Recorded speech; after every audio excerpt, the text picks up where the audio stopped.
Chapter 2 Remix's final update is loaded with secret details and Easter eggs. From the new free Juice WRLD skin in POI to Epic making a mistake on his outfit and even clues about the upcoming Chapter 2 finale event that will bring all the rappers to the island, here's every new Easter egg and detail revealed in Fortnite's massive update. Juice WRLD has finally arrived at the island with today's brand new update in many different unexpected ways, because a giant tribute to him has now appeared on the horizon in the southwestern part of the island. The skin that you see up here in the distance will be available in the Fortnite item shop on November 27th with a brand new bundle. But for those looking to not spend any money on his cosmetics, you're also going to be able to earn his cell shaded set for completely free if you log in between November 25th and November 30th. It includes a total of 7 different cosmetics, including a back bling and a pickaxe. So anyone attending the massive Chapter 2 finale will earn all of these free at no cost, but we'll touch on the event later. And as soon as you load into a game, you'll notice a glow north of the rig. This is the brand new World Point landmark that plays tribute to the famous rapper.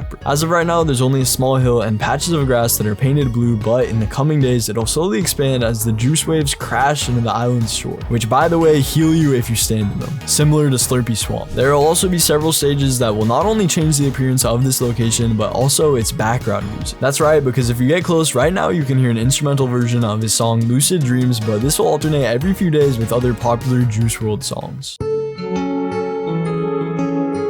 But what's more is that this biome is a reference itself. That's right, because the biome is filled with different mushrooms and purple trees, and if you recognize these, it's because it's from the reality biome that appeared in Chapter 3 Season 3 Vibing. And another thing you'll notice while exploring this new biome is the addition of new rift spawns and butterflies, which are essential to the Fortnite story and were also very present in Chapter 3 Season 3. These originally appeared in the Prelude event, but they're also present in Juice WRLD's brand new location. These butterflies are probably tied to the upcoming concert as well as Chapter 6, since they're also present in the announcement for the event, and we can't forget that they were the ones that brought us back to Chapter 2 alongside the Rift Beacon as well, meaning they'll probably play a large role in next week's finale event and chapter start. Because our first look at Chapter 6 is here thanks to this brand new landmark. During the first week of Fortnite Remix, a leak showed us the new sky dome that Epic was planning on using for the new season, and we hadn't heard any news about it until right now. But if you look closely, the sky and clouds that were used to display Juice WRLD in the distance are the same exact ones that were leaked for Chapter 6, meaning we currently have a small part of the sky dome in game right now, and it's beautiful. This adds to rumors that Juice and his butterflies will take us to next season, but another cool Easter egg can be spotted as the storm clouds around these form, as they'll be around to not block, as they'll part all the way around him to not block his visibility. Another pretty cool Easter egg could be found close by, as the chairs facing Juice WRLD have some text with references to him. One of these reads LLJW, which stands for Long Live Juice WRLD, which is a wholesome detail by Epic. And another detail they added was a chair with the number 999, which we know means taking any bad situation in your life and turning it to something positive, quoted by Juice WRLD. With even more changes taking place at this location soon, we'll be able to find even more hidden references in days to come. And what many eagle-eyed fans spotted though were some changes made to Juice WRLD's tattoos on his skin. If you take a look in real life, he has a skull tattooed right on his right hand, which was the logo of a popular skateboard company, Zero. It looks like Epic weren't able to get a license to it, so they had to alter it and add an original skull. The rest of the skin looks exactly like the artist in the Legends Never Die album cover. You'll be able to get it from the shop for 2,600 V-Bucks on November 27th. But the Juice WRLD content doesn't end there, as a new icon emo has also arrived with the update today, and it of course features, you guessed it, Lucid Dreams. The animation from this dance directly references one of Juice's live performances, so Epic carefully paid attention to all of the little details in this collab. The description of the emo reads, "Control the Dream," which is likely a reference to the Chapter 2 finale event, where it's rumored Juice WRLD's dreams will show us parts of Chapter 6. But the Lucid Dream references don't stop there, because while looting around the island, you'll likely come across Juice's new chug cannon, which plays a small part of the song when you pick it up. It works just like the original item, granting you 15 HP every single time you use it, but it's been revamped to feature hidden details about the rapper all over the weapon. And something else that you might come across are references scattered all around the island that tease the upcoming live event with Juice WRLD himself, Snoop Dogg, Eminem, as well as Ice Spice. From the moment you queue into a game, the countdown showing the timer will appear, but it's also present at the Doggpound, where Sky will tell you how excited she is, as well as hint at the fact that something big is coming. Literally from the leaks of the giant rappers. Look no further, and posters that give even more details about the concert can also be spotted nearly everywhere. It seems like this will be a massive event, given the fact Epic are also planning to add 2 showings to it, something that they barely do but did for Travis Scott's event. A live event that wasn't massive though was Fracture, as it's one of the most hated chapter finales of all time. But new details in the just released concept art have shown us clues about what was actually meant to happen. Instead of cutting to a cinematic like we actually actually did, we were supposed to be shown different objects around the Chapter 3 map floating due to the chrome as the terrain and players were lifted from the ground, and everything in the Herald's path disintegrated. But instead of this, we were left with a mediocre cutscene that was also missing key parts from the original animation that featured the Last Reality's mothership in action. And another thing that was also cut from a season was an entirely redesigned battle bus. That's right, because last season was also supposed to feature the first full change of the battle bus that wasn't seasonal since the original Marvel season, as leaked in the new concept art. We have no idea why this wasn't added, but it strongly resembles the original rocket-powered battle bus from Chapter 2 Season 4 just before we fought Galactus, so it likely means it was supposed to return in some form, but it was ultimately scrapped. Something found in this season's event though are new songs that are premiering from different artists like Snoop Dogg and yes, even Juice WRLD. Epic has announced these rappers will be including their new singles, Another Part of Me from Snoop Dogg and Empty Out Your Pockets from Juice WRLD as a part of the concert. Another Easter egg that we never received was supposed to be featured in the Big Bang event. Our character was shown many different realities like Lego, Festival, and Racing, but also one that was related to sports. This might have been teasing Kicks all along, but we recently learned that a fan favorite franchise was also meant to be teased here, and that's Star Wars. This probably means the original Disney X Epic collaboration was supposed to be centered around it, but it was later expanded on to include all of their different brands. And what seems to give us a hint at one of Chapter 6's upcoming seasons is found in Pandora's Box's key art. We probably hadn't seen the last of it, and Hope and Valeria are still around even in Chapter 2, and the concept art for the box shows a pyramid and some sand dust. Many players are theorizing that on top of a Japanese themed season, we might even receive one related to ancient Egypt, which sounds fantastic. In the new update, Fortnite have also officially released kicks, and some people are outraged at the prices of these because they go up to as much as 1,000 V-Bucks just for a pair that you can't even see completely on your screen. The good news though is that this opens the door for tons of different collab kicks in the future, and you already know we gotta take a look at what some of these might look like. Everyone remembers the popular trend with the big red boots. These things were worn by all kinds of random celebrities, but Fortnite could be hopping on the trend at some point. We got the Cybertruck, so it only makes sense. In game, these look pretty huge and goofy, just like they do in real life, and so as far as crazy kicks collabs go, this is pretty much the peak of it. But what about Crocs? Because yes, Crocs are probably going to be arriving later in the future. Just a few weeks back, Fortnite partnered with Crocs to create Peely ones or even battle bus resembling shoes, so it only seems fitting that with this collab we see some in-game shortly. It might be quite a slow wait, but what won't be is the fast Sonic, because there's a pretty small chance Sonic's iconic red shoes could be coming to the game considering how popular this character is. He's already been added to Fall Guys, which is also owned by Epic Games, which leaves many people wondering how he might look in Fortnite. The answer is probably super scuffed, but if we were to get his shoes, it might make sense and they could look something like this, so we'll just have to wait and see. But what about bare feet? Because if we had the option to literally just remove kicks from skins, this would be super weird. It's probably never going to be a feature, we can only hope, because these would definitely cause some slight problems. But that's been cool Easter eggs or secret details in Chapter 2 Remix, so like and subscribe for more.